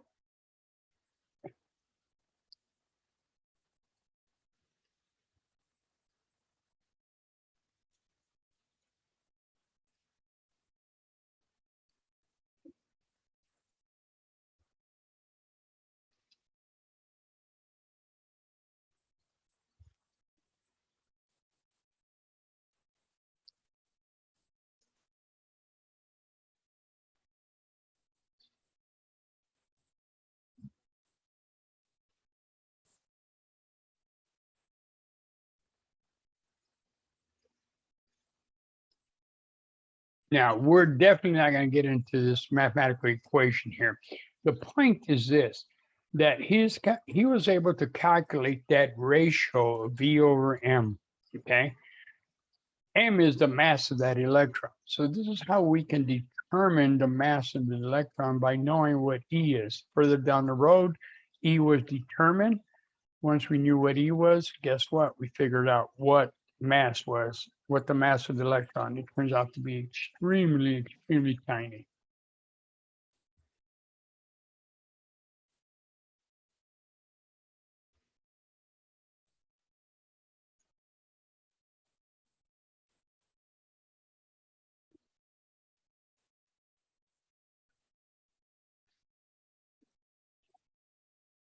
All right. So that is J.J. Thomson's contribution. Okay, so he proposed that these subatomic particles have at least these things he called the electrons. Okay, so based on that, he proposed the model for the atom, which was called the plum pudding model, which basically said that somewhere in the atom there's something positive. Not sure. That's why that big old plus sign is there. and that the electrons are again someplace on the atom. Okay, so not quite the model we have now, but at least it pointed us to the right direction, that we knew now that these electrons had negative charge to them. Okay, it becomes a little more complicated than the initial proceedings. Okay, so we're still in the early 1900s. So 1911, here comes Ernest Rutherford. He's credited with discovering what we now call the nucleus, okay, or the particle.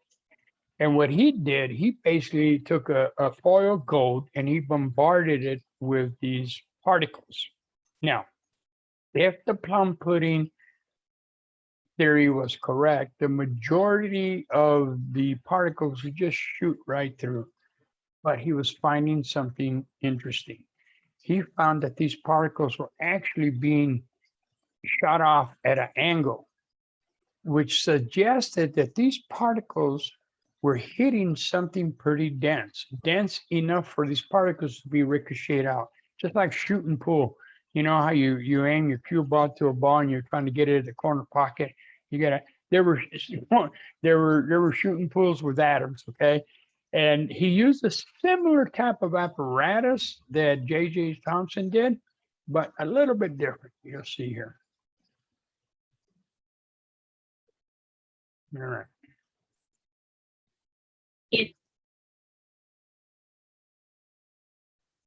Which album? Oh, so you can see he's got particles being shot here in the blue box. They come across this golden color represents the foil. And then he had the same material that JJ had. Okay, again, these particles are energized particles, so they transfer the energy to the surface of the fluorescent covering here. They absorb the energy, then they release it, and you see a little yellow spot there. Okay, so let me continue.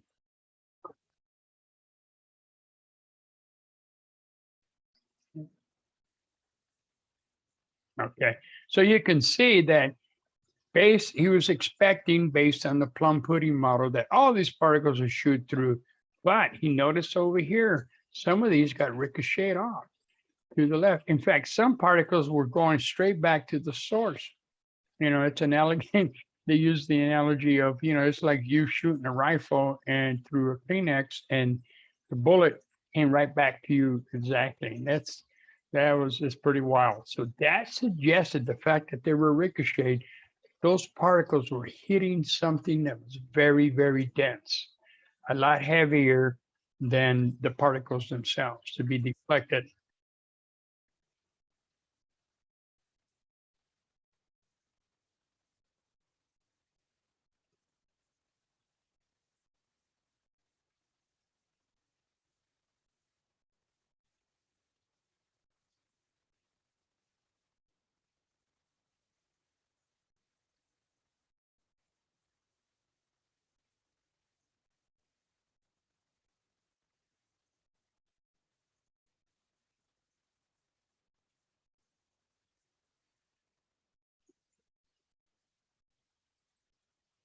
Okay, and so to explain the scattering, the following models were then readjusted. Okay, so you know that's how models are made. We get an idea how things are put together. New data comes in. We got to change our models, change our hypothesis and how things are put together. And so Thomson's model had the plum pudding on the left, but based on the new Rutherford's work, it found that that suggested that there's got to be some real heavy, dense material in the center of the atom. So there must be a nucleus occurring there, which would explain the scattering of these particles. Okay, and so the proposal was this: that the atom now has a dense nucleus, and then the electrons are around it somewhere, someplace, somewhere. We still haven't had a clear picture of how these electrons are put together. You know, we still don't, to tell you the truth. We have a model to explain it, you know, and it fits pretty good. But you know, tomorrow there may be a totally new data that comes out, and then we have to readjust it. So 1917, Rutherford discovered the proton. Okay. And a few years later, 32, right before World War II, another scientist by the name of Chadwick discovered what we call the neutron. Okay. And so we have J.J. Thomson, who discovered the electron. Rutherford discovered the proton. And then in the 30s, we got Chadwick, who discovered the neutron. And so those are the three main particles that we're going to be working with or study a little bit about of what an atom is made up of. And that is the electrons, the neutrons, and what we call the proton. Okay. Now, we have, if you look at that diagram, that's the kind of picture. We've got the electrons orbiting around the nucleus, but we're going to learn that these electrons, because of their size, which is extremely small, so small we basically say that they have no mass, but they do. But because of that, they can behave like light. And actually, we learn that these electrons are actually in specific energy levels of the atom. Okay. All right. So what we do know is that the atom is mostly empty space. And to this day, we still try to understand the interaction, because we know that the electrons are negative when we know that the protons in the nucleus are positive. So you would think that there's going to be a natural, boom, we're going to attract to each other, but that doesn't happen. They're separated. And then we got the neutrons that kind of help stabilize the whole atom. So there are forces that occur here that are pretty powerful, extremely powerful. Don't believe me? Think about the atomic bomb. It is the breaking down of the nucleus and so forth, and there's a lot of energy there, and a lot of energy. To give you a relative idea, the slide here tells you if the nucleus was the size of, say, a small marble, then the atom would be the size of the Cardinal Stadium. Another way to look at it, if I were the nucleus of the hydrogen atom, the electron that I have for the hydrogen atom, which is the first element that we have on the periodic table, the electron would be approximately 3/4 of a mile away. And yet that distance, there's a force there that's very powerful, and it's there. And it's very attractive. There are forces out there, it's amazing of what's out there that we just don't know about, anything about. We think we do, but we don't. All right, so we get the two subatomic particles. Yes, I understand that these particles are made up of smaller particles, but we're not talking about those. We're gonna stick with the electron, the proton, and the nucleus. The electron has a symbol of the lowercase c with a superscript, a negative symbol up there in the top right. The proton has a positive charge, okay? And it has a lowercase p symbol with the positive superscript. The neutron, as it states, neutral, is neutral in charge. It has 0 charge, okay? Now, where they are located, the electron with respect to the atom is outside the nucleus, okay? And in the nucleus consists of the proton and the neutron. All right. Now, the relative charge, as I stated, for the electron has a -1 for an electron and a +1 for the proton, with the neutron being neutral, no charge. We use what are called relative masses. That's simply because the mass of these subatomic particles are extremely small. And so we use a relative mass. How's that work? Well, let's take my weight. Let's say I'm a good day, I'm 200 pounds. All right. Okay, I'll fudge a little bit, 220, but we'll call it 200 pounds. So 200 pounds. There's somebody else down the road here that maybe weighs 400 pounds. So relative to me, they have a relative weight of 2 because they're twice my weight, okay? And that's what we do. We do a relative mass. So we have assigned an atomic, mass unit, AMU, atomic mass unit. It's a relative mass of 1 for both the proton and the neutron. Okay. Now for the electron, relative to those 3 components, 3 subatomic particles, the mass is so tiny that it has a relative mass of essentially 0. Okay. And so one way to look at it is it's the 1 in 1836 thousandths. For example, if you had 1,836, let's say, grams, something that's relative would weigh 1 gram. So basically, it's 0. Okay. So the bulk of the mass for an element comes from the proton and the neutron. We're going to learn that the proton defines the element. Every element, that number on the periodic table, I call it the atomic number, represents the number of protons. Hydrogen, for example, is number 1.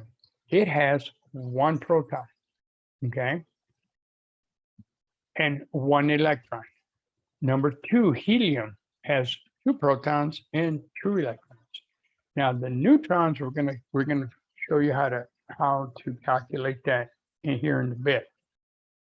Okay, the neutrons make up what we classify as isotopes. For example, we are familiar with carbon dating.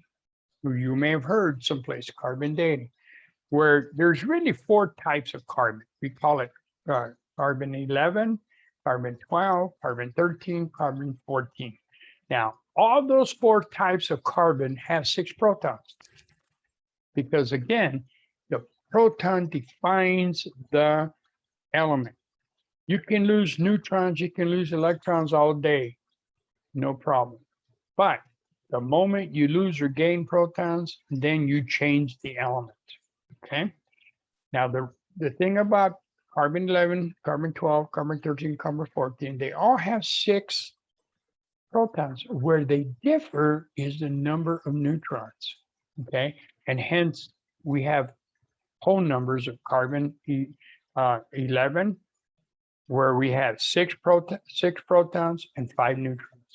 Carbon 12, 6 protons, 6 neutrons. 6 and 6, right? Cause 12. 6 and 5 equal 11. 6 and 6 equal 12.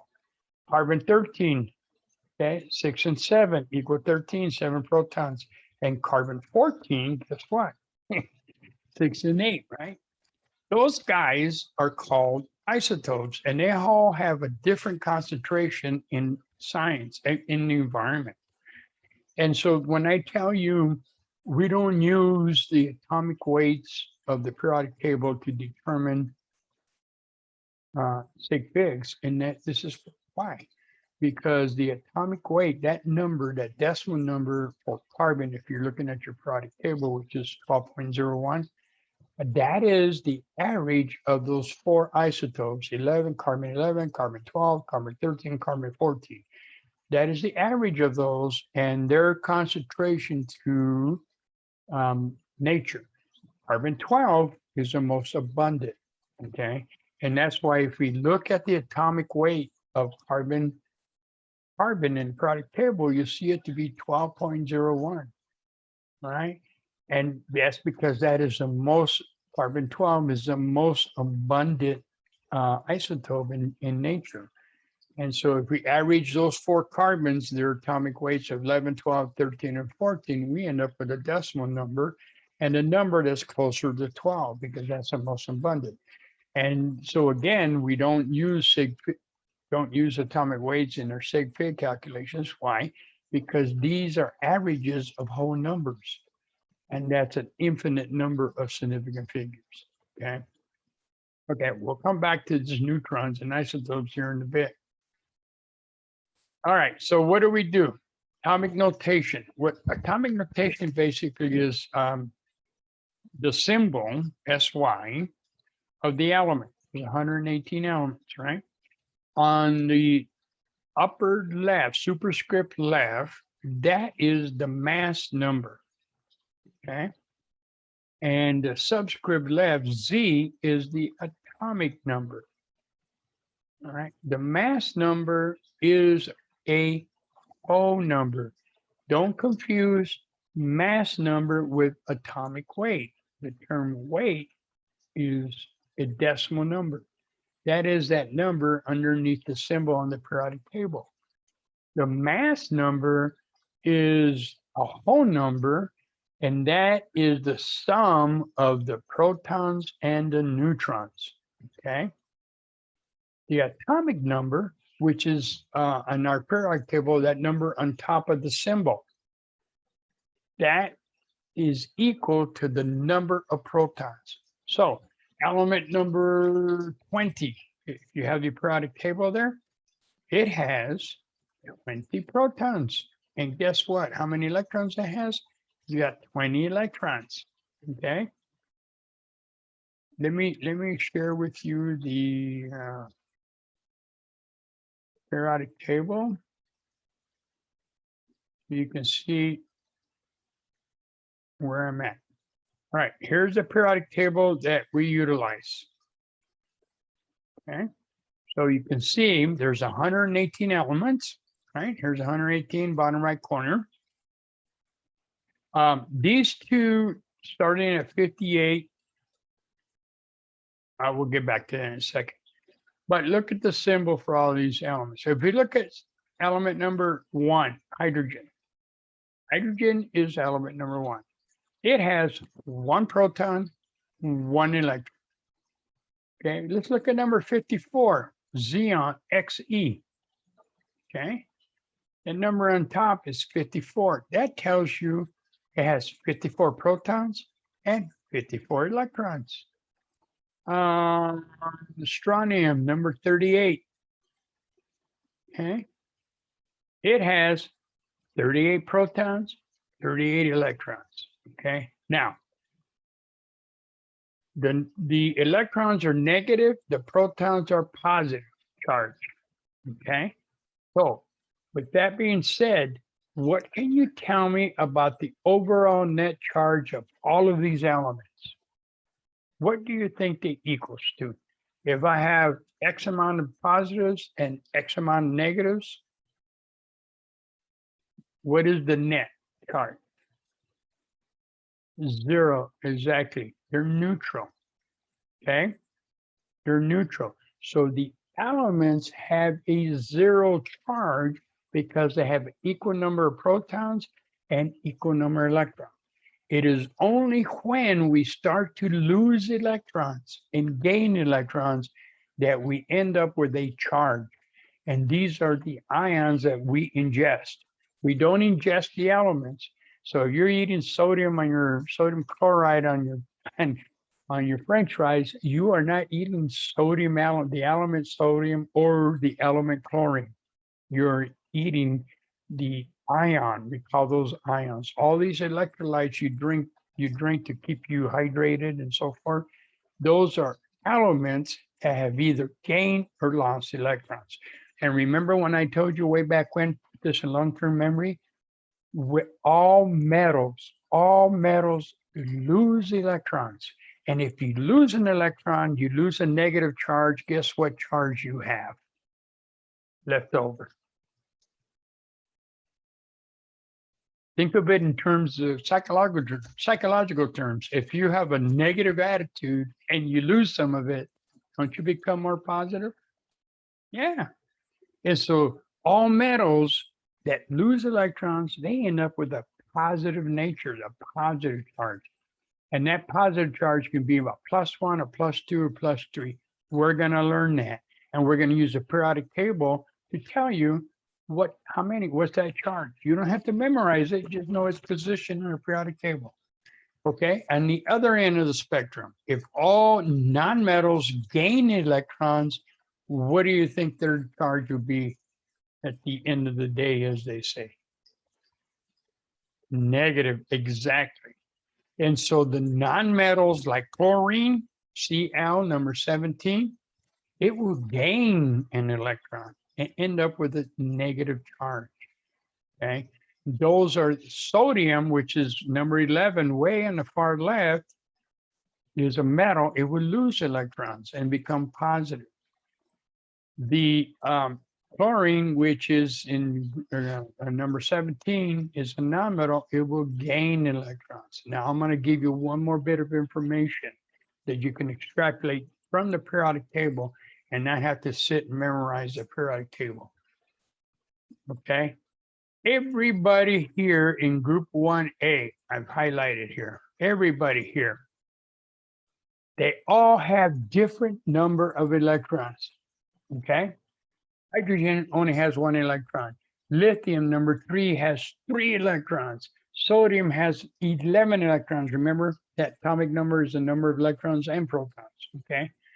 Now, what they all have in common is that of all the electrons they have, only one of them is what we call in the outermost shell. We're going to learn that these electrons will occupy specific energy levels. Okay, specific energy levels. And every one of these guys that I highlighted, including hydrogen, has 1 valence electron on the outermost shell.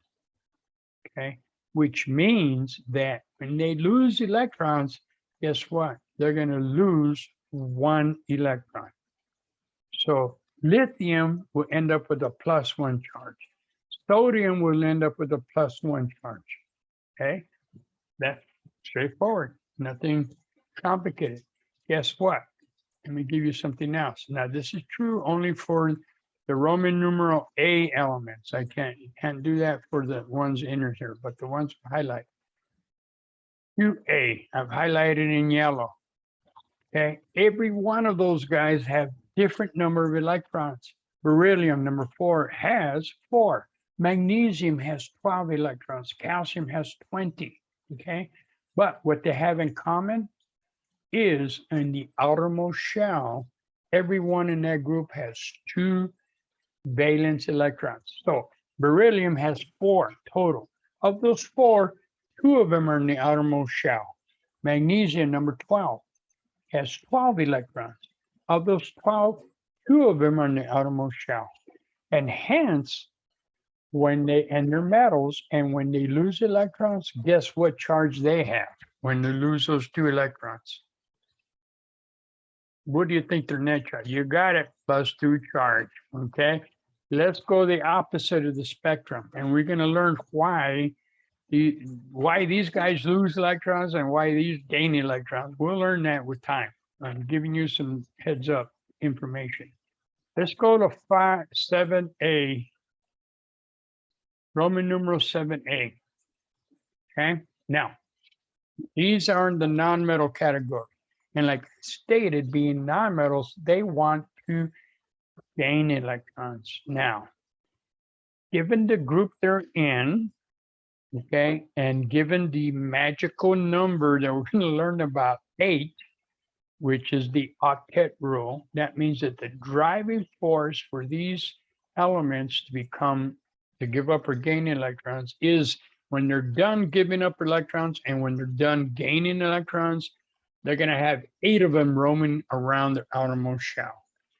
The thing in common about everybody I just highlighted in blue is that they all have 7 valence electrons. Chlorine has 9 total electrons, but those 9, 7 of them are in the outermost shell. Chlorine, next one down, number 17, has 17 electrons, but again, 7 of them are in the outermost shell. Bromine has 35 electrons. 7 again are outermost shell. And so that's what they have in common. And they, guess what?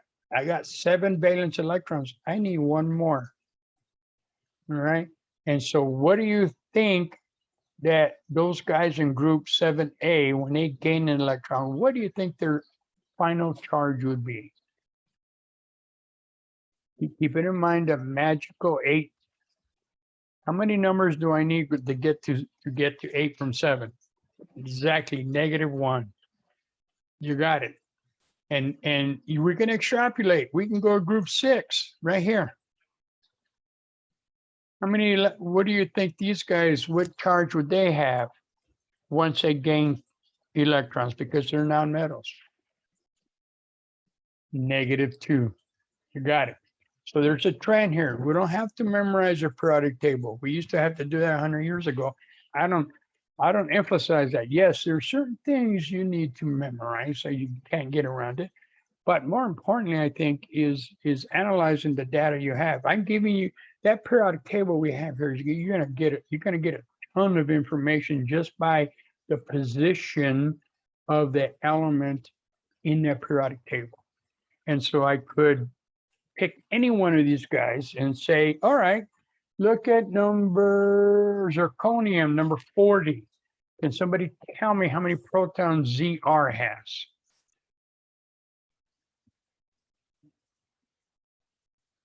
Here's ZR. How many protons does ZR have? 40. How many electrons does it have? 40.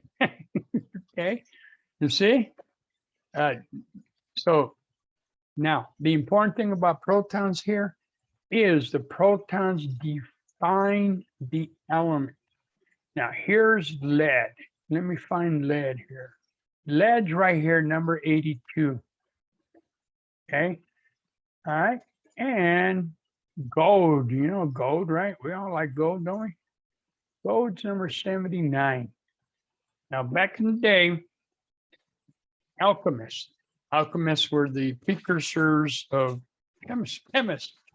You know, they were the Harry Potter days, you know, when alchemists are trying to create gold from lead. Okay. So, and that is telling you that what defines the proton is, what defines the element is the proton. So given gold, the position of gold, given lead, what does lead have to do to become gold?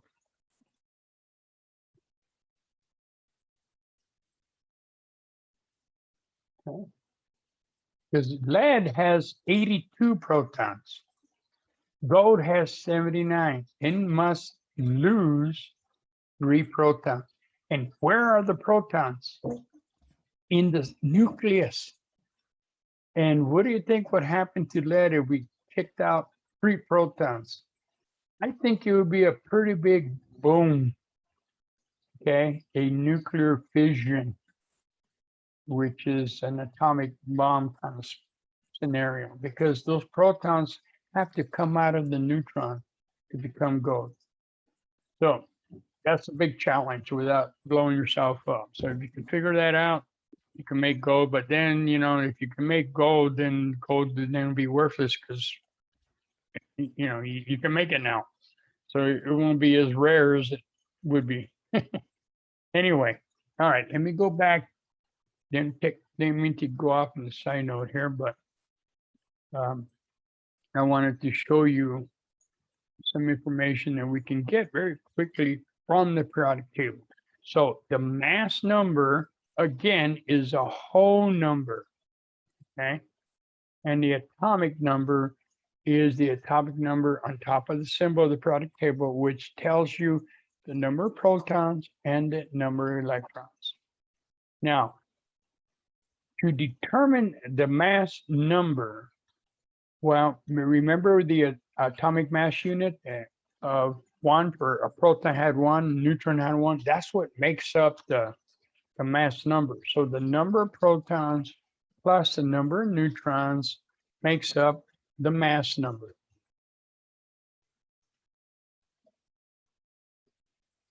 Okay.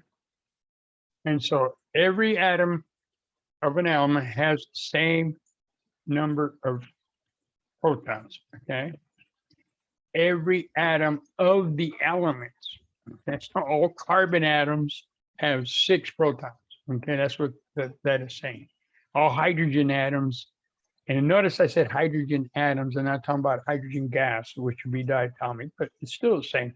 All hydrogen has 1. That's the first element, 1 proton, 1 electron. In an element, As I stated, the number of protons equal the number of electrons, which results in that all elements have zero net charge. Okay, all elements have a zero net charge. The number of protons defines the element that determines what type of element we have. Okay, carbon atoms, for example. Carbon will always have 6 atoms, regardless of what form it's in. If it's carbon in the diamond, carbon in carbon dioxide, okay, it will have 6 protons. Okay, 6 protons. Now, the masses, as I stated, are very small. So we use what are called relative mass units. Okay, and so the mass of the proton and neutron is approximately 1 AMU, 1 each one. And because the electron is so small, we basically just gave it a 0 atomic mass unit.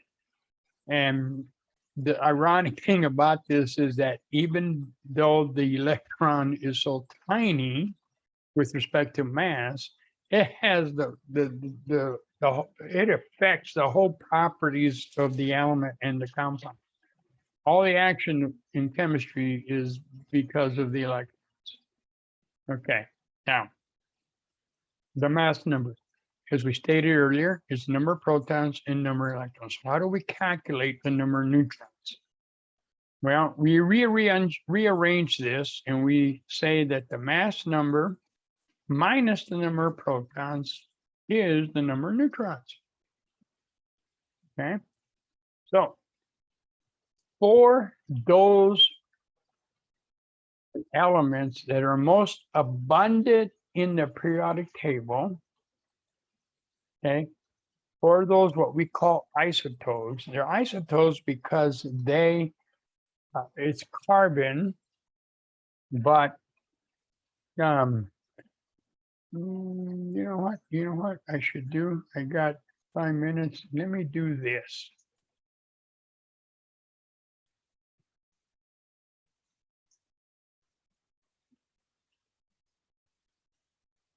Okay.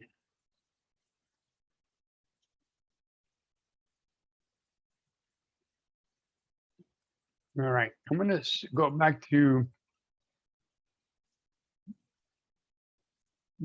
to the course now Canvas. In Canvas, and one of the modules, by the way, the nomenclature test I put in his own module so you can find it a little bit easier. Okay. Which reminds me, next week I'm going to set the nomenclature test to 0 to give an idea where you truly are with respect. Remember, you need to have an 80% on that nomenclature exam. Anything 80 and above, you keep whatever the 80. If you made 80, that's your score. Okay, but anything less, it gets converted back to 0. So if you've taken the exam, which I think a couple have tried, which is good, but did not make the 80s, and that number got converted back to 0. But most of you have not tried. So what's going to happen is next week, I'm going to set those to 0 to give you an idea of what effect that has on your grade. Okay, because right now everybody's doing real well. We only had a few, so we're sitting good. But once you put that 0 in there, it's going to drop it because that's a true reflection of where you're at with respect to the nomenclature and what effect it has. So, all right. So anyway, in additional chemistry resources module, there is build an atom, and this is a perfect spot to try this. Okay, you have a simulation, and just select the first one, the atom. Okay, now I'm going to click the mass number and the net charge. Notice we have an X that represents where the nucleus would be. And then we have these dotted lines. Those we're going to learn represent the energy levels of where the electrons will are occupied. Okay, there are 7 energy levels, by the way. And guess what? In that periodic table, there are 7 what we call periods. So that energy level of the energy levels represent the 7 periods on the periodic table. Okay, we have a bucket here of protons, neutrons, and electrons. So as I said earlier, the protons define the element. So as I grab a proton, if I put it out here in the dotted area, guess where it goes? Boom, into the center automatically, because we know, based on Rutherford's work, that the protons are in the center of the element. And guess what? One proton created hydrogen. Okay. Now, we can add 2 protons, we made helium. 3 protons of lithium, 4 protons beryllium, and boron, 5 protons, and we're going to stop at carbon. So we have created carbon by putting 5 protons. Now, carbon also has 6 electrons, okay? And so we're going to grab an electron, and I'm going to put it right between the 2 dotted circles, and guess where it goes? In the inner circle, because these energy levels get filled up with a certain amount. I'm going to grab another electron. Okay. Oh. Goes in the inner circle. And now I'm going to grab a third one. Goes in the outer circle. So right away you learn that the first energy level is full after 2 electrons. And now we're at total of 3 electrons. We're going to 6. Space itself out. We're at 4 electrons, 4, 5, and 6. And so look at our net charge is 0, right?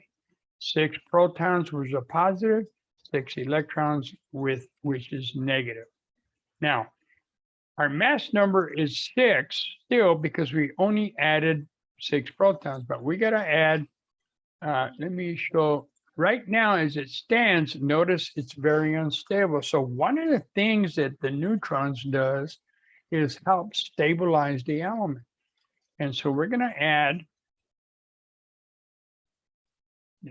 2. If you look on the far left, it keeps count of how many protons, how many electrons. And we keep adding neutrons in there, and there we go. Nice and stable. Okay. Look at the mass number, mass 12. Now, earlier I said the protons define the element. Okay. Now, then we add neutrons. Now we can lose neutrons and electrons all day long or gain them. Okay. And it doesn't change the element. But what it does when we lose and gain neutrons, it changes what we call an isotope. So right now, this is carbon 12 because it has 6 protons and 6 electrons. If we remove one of those neutrons, we have carbon 11, which is a little bit unstable. It's not very common in nature, small percentage. Okay, so we got carbon 11. I add another neutron, I'm back to the most stable and the most common isotope, carbon 12. If I go one more, I can add carbon 13. That's another isotope. It has one more neutron than carbon 12 does. And then I can go to carbon 14, which is the other isotope. So I got 4 types of carbon, carbon 11, 12, 13, and 14. They differ only by the number of neutrons in there. And these are all isotopes, okay? The most common isotope, as I stated, is carbon 12. And it's like 98% in nature. And so if we were to take those whole numbers, 11, 12, 13, and 14, and then account for the percentage that each one brings into nature, we end up with an atomic weight of, guess what? 12.01. Okay. And that tells us that we can use the periodic table to determine the number of neutrons or the mass number. Let me make sure I get this right here. For the most common isotope for any of the elements. Okay, because in that demonstration, carbon 11, 12, 13, and 14, carbon 12 is the most abundant. So it brings a higher percentage. There's more of it than the other isotopes. Therefore, when we average those four numbers, we account for the fact of the percentage, just like your assignments. Each assignment section has a certain percentage. This is worth X number percentage, this percentage.